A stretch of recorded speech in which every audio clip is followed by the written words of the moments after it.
Station, this is Houston. Are you ready for the event? Houston Station, we are ready for the event. Dave Cavossa, Ascent Conference. This is Mission Control Houston. Please call station for a voice check. Station, this is Dave Cavossa. How do you hear me? We've got you loud and clear. Welcome aboard the International Space Station. Wonderful. Thank you. Well, let me dive into our questions here, folks. Love it when technology works.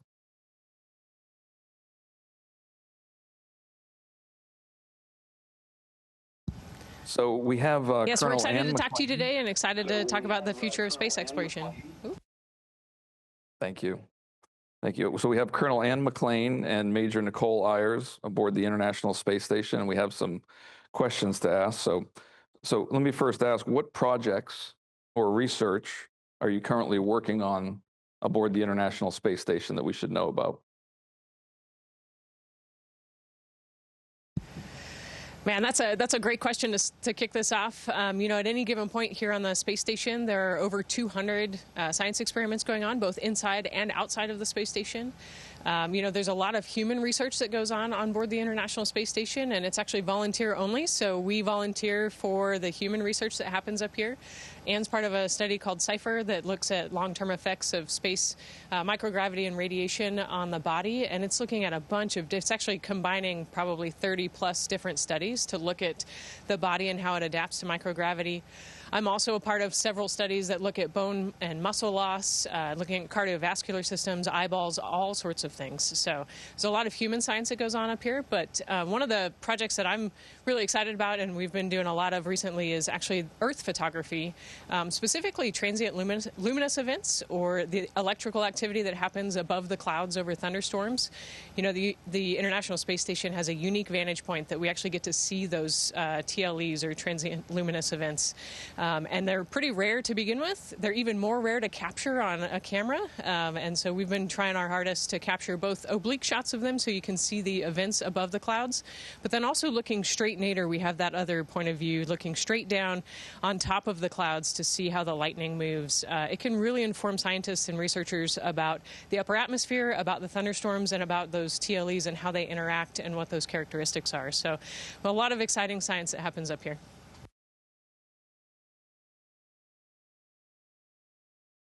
Very cool. So how about the research you're doing? How is it bringing tangible benefits back to the Earth? That's a question I hear on the Hill quite a bit. Yeah, I'm glad you asked that. Really, everything that we do aboard the International Space Station is within the NASA motto of for the benefit of all. We work with multiple different space agencies, organizations, educational institutions, research centers from around the world to bring to maximize the benefit of science on station. So if you or someone you know has been treated for cancer, Parkinson's, muscular dystrophy, heart disease, or osteoporosis, then space station research has directly impacted them. We also collect and distribute data on oceans, weather patterns, forestry, and vegetation, directly contributing to our ability to manage those natural resources. In fact, my family has a forest company, and we use data that comes from an instrument called JEDI on the outside of Space Station that can kind of map forests and, well, all land really, kind of in a 3D to give better indications for forest management. And instruments outside of the space station have also advanced our knowledge of pulsars and black holes and given us insights into the origin of our solar system like never before. But I think if you get asked what a tangible benefit is, I'd really encourage everybody to look at some of the research on protein crystal growth that we do here. Over 500 experiments have been done, actually more by now, on protein crystal growth. It has directly contributed to disease research. It is by far the highest amount of a single type of research that we've done on the International Space Station. And the diseases and kind of human biology that I mentioned, those are where really a lot of the direct results come from. And one that I'll point out is Keytruda, the immunotherapy drug for cancer. The treatment today is vastly different than 10 years ago, and that is a direct result of research done on the International Space Station. Awesome, great. So later this year, the space station will pass 25 years of continuous human presence. in an orbiting laboratory. Can you describe why that's an important milestone for us all to consider? Yeah, I think as humans, we naturally want to explore. And so the International Space Station and our presence in low Earth orbit is an example of that. We have plenty of people who remember the moon landing, but we have adults all across the world who only remember a world where people lived in space. And I think that's important because of all of the different types of lessons learned that we've gained on the International Space Station and all of the science. I think the legacy of the International Space Station will be the knowledge and the lessons learned that we carry through onto the moon and onto Mars as we build the Artemis program. And I think that, as Anne pointed out, all of the benefits that we've gained in the research that we've done here, we will just take all of those lessons learned onto the moon, continue to learn how humans will live in space, and continue to learn about the Earth. We're going to learn so much about the Earth when we get to the moon and when we move on to Mars. And so I think that the legacy of the International Space Station is really creating that foundation to explore the universe further. So what has surprised you most about how humans adapt physically and operationally to long-duration spaceflight?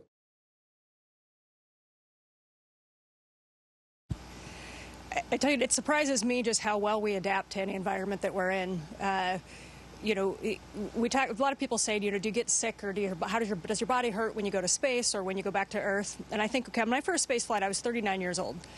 And I'm not the first human to live on Earth. I come from a long line of thousands of years of humans on Earth that have all developed, our bodies have developed on Earth in 1G. That's how we work.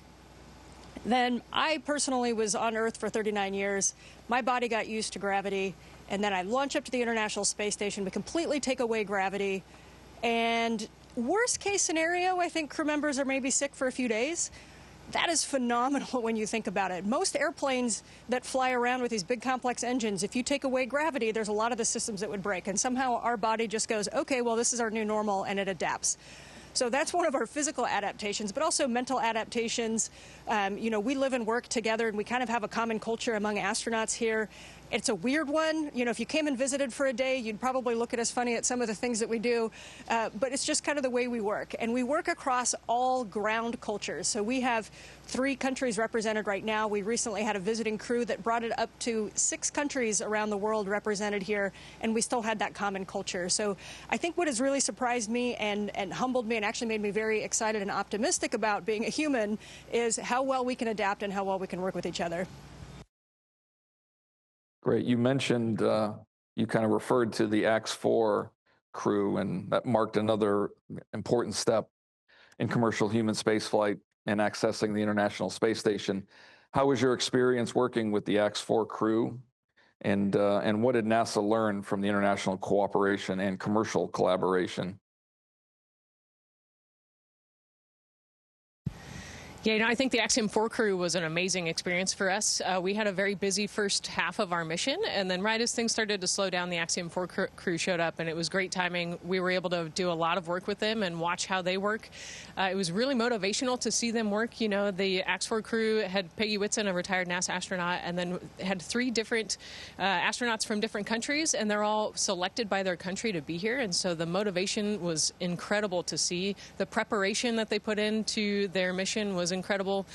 They showed up, and on day 1 they were executing science and research and moving things. And on day 1, for most of us, when we have a long duration mission, we can kind of get our bearings and settle into the space station, and they hit the ground running, or hit the space station floating, if you will. And so it was really incredible to watch them work. But also they brought a ton of science. That Crew Dragon also brings cargo, and so they bring a ton of science on board the International Space Station. And then they also took a bunch of cargo home, and that's kind of the segue into the commercialization of spaceflight. They actually took samples home for NASA, and so NASA's commercial strategy is really to get more commercial companies involved in low Earth orbit, get more countries involved in low Earth orbit. It'll make the services cheaper for NASA, and that'll allow us to continue on with the Artemis program and really build off out onto the moon and onto Mars. And so I think that the commercial cooperation is incredibly beneficial, and watching the Axiom crew was just another part of that. Awesome. Great answer. Completely agree. So from time to time, there are technical issues. How do you all handle unexpected technical issues that pop up from time to time? Yeah, they come up a lot, and it's every day is kind of, hey, what system are we going to learn really in depth right now that we didn't know existed 2 days ago? We really handle those as a team. We are up here, we're the eyes and ears and hands of mission control, but the technical experts are on the ground. So it's a little bit of a strange setup. We kind of are the top-level operators where we can safe a system. We can recognize when a system is in an off-nominal condition. We can fix most systems with the procedure, but really the brains behind the brawn is in mission control and all the teams that support mission control. And so, we had a system today that has an off-nominal current signature, and we've got a lot of people on the ground working on that, and, we're kind of feeding them information, they feed us procedures, so it's kind of an iterative process. But solving problems and managing risk, I think, are two of what NASA does the best. That is our irreplaceable skill that I think NASA has, and what we share with commercial companies and other countries when we work with them is actually NASA's structured approach to solving problems with a system of checks and balances, making sure that not only do we fix a problem, but we get back to 2 or 3 fault tolerant on every system so that we can continue flight. Awesome. Great answer. We have in the room here today and at the conference roughly 2,000 to 3,000 engineers, aerospace and space engineers. So hearing how you are handling that is obviously music to their ears. In your view, as we plan to sort of move on to the moon and Mars, how is the ISS preparing us for those sort of deep space missions coming up?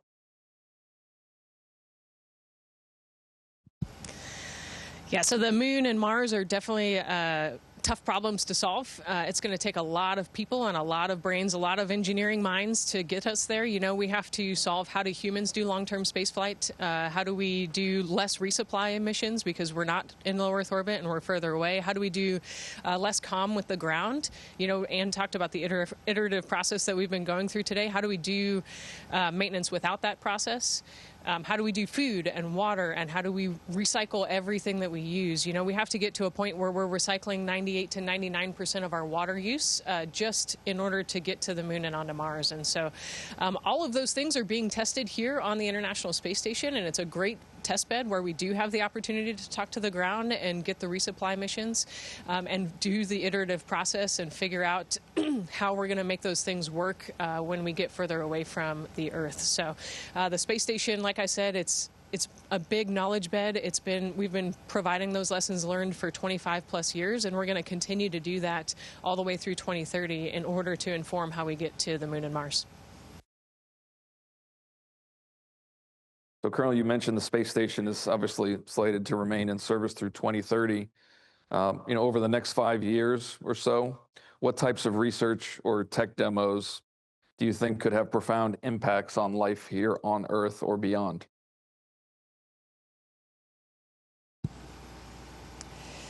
Yeah, and I might sound like a little bit like a broken record, but the protein crystals is really probably the thing that sticks out to me as having the largest single tangible benefit to human health on Earth. As far as other research in the next 5 or 6 years, it kind of gives me heart palpitations thinking about how much research we need to fit into that time. Nicole just talked about future exploration, and I see there's a lot of unknowns with these future missions, and what we need to do here on Space Station is reduce those to at least known unknowns. It seems like every time we solve a problem, we get 6 more questions, or we learn about a piece of equipment, we test a piece of equipment on the ground, we bring it to Space Station, and it just somehow works a little bit differently, and a little bit different than expected. And so I think we have a really cool opportunity to have this platform while we are conducting the first Artemis missions. And we have an opportunity to send astronauts and equipment that have flown to Space Station on those deeper space exploration missions. So I think that the technologies we can test as much technologies as we possibly can while we still have Space Station. Makes sense. And this is your second spaceflight mission to the ISS. How have things evolved from your first mission back in 2019? Yeah, it's been interesting. This is an incredible research platform, but it also means that it's an incredible learning platform. So we get a snapshot of 6 months every time we're here, And during those missions, you see something that we've done that we've been doing for a long time, and you see other things that we're doing for the first time. So I think what's been really interesting for me is that some of the things that we were trying to do for the first time in 2019 have really been matured, developed, and come to fruition here in 2025. So some of the life science experiments that we've been doing in glove boxes, some of our robotic experiments, right to the right of Nicole over here, you see some Astra B, little flying robots. I actually deployed those in 2019, and since then they've done hundreds of runs with them, looking at little robotic arms that can grapple moving satellites. You know, we're looking at robotic refueling missions and things like that. And so I think what I'm incredibly excited about is seeing not only what questions Space Station has answered, but how they are building on what we're learning every single year and asking more complex questions and coming up with more complex solutions. Okay, great. Nicole, this is your first mission to the space station. What's something unexpected that happened during this mission? Oh, man, you know, I think there's a lot that's kind of unexpected. You know, you talk to former astronauts, and you talk to, you know, your commander of the Crew Dragon about their experience, and you kind of get everybody's experience, but you can only live it for yourself. And I think one of those instances was the view. You know, everybody talks about the overview effect, and it hits everybody differently, but it has been phenomenal to see the Earth from this point of view and to see just all of the different, you know, I've been learning geography by geology, you know, by the continents look different based on their color and their texture and the terrain and, you know, the ocean and the way that the ocean colors are. And so there are so many different things to learn about the Earth. And, you know, it's just a great reminder when we look out the window, we can see the entire Earth. And so it's such a small, fragile blue marble, you know, and it's a good reminder that we need to take really good care of it. And one of the other things that I've been looking a lot at, you know, we just flew over Greece and saw some of the fires that were there from here. And so trying to help inform how we do life on Earth by taking pictures of things that could help people recover from things like fires or other natural disasters, floods, earthquakes. You know, we've been constantly trying to capture as much as we possibly can and feed that back to the Earth to help everybody work as one human race to solve the problems. Awesome. All right, so I have the CEO of Axiom coming on stage after y'all. In your view, how do private astronauts enhance or complement the work that government crews do on the ISS? I think the private astronaut missions are the natural progression of spaceflight. You know, if you look over the history of NASA, that's exactly what NASA is meant to do. It's to enable not only commercial space flight, but other countries. So it harkens back to our days when we were the Advisory Committee on Aeronautics, NACA. And the government said, hey, NACA, figure out how to fly these airplanes, right? And so NACA at the time built a lot of wind tunnels, and they did a lot of testing, and they coated airfoils, and they created a database of what size airfoils create what kind of lift, et cetera, all wind tunnel tested. We've got still have some of the best wind tunnels in the world in NASA facilities. So NASA is meant to provide a service. So recently, well, not super recently, but within the last 15, 20 years, Congress has said, hey, NASA, enable commercial spaceflight. So that is what NASA is doing right now. How do we do that? We don't need to build the big wind tunnels, but bringing these private astronaut missions aboard the International Space Station has been absolutely pivotal to creating not only, it kind of creates access for people that didn't have access prior. So Nicole mentioned that this last Axiom 4 mission had astronauts from 3 countries that have not previously participated in this manner in spaceflight. And each one of those astronauts were a professional astronaut selected by their country, by their agencies, with the intent of building their space program. So I think that single mission may have had one of the biggest impacts on the next 5 years of spaceflight than anything we've seen, especially here in low Earth orbit. And so companies like Axiom, like a lot of our other private companies that are getting into low Earth orbit, have really been enabled by the NASA research. The lessons that we learn at NASA are open to share to everybody. They are not proprietary, they're not secret. And as soon as a commercial company can come into the space that NASA's operating in, that's when we have to move out and explore further. NASA, by definition, does not compete with we are a government agency. We do not compete with the commercial sector. We complement it, and then once the commercial sector can fill in that space is when we move further into exploration. So that's how you'll see that we're going to pass on all these lessons to as many people as will listen, as NASA, with tax dollars for the greater good, provides the service of, okay, now what else is out there that commercial companies can't do yet? Where can we explore? Awesome. I think we hit our time limit here. Colonel McLean, Major Ayers, thank you very much for your time today. Thanks for taking the time. It's been great to talk to you, and hello to all of the engineers. Station, this is Houston ACR, and that concludes the event.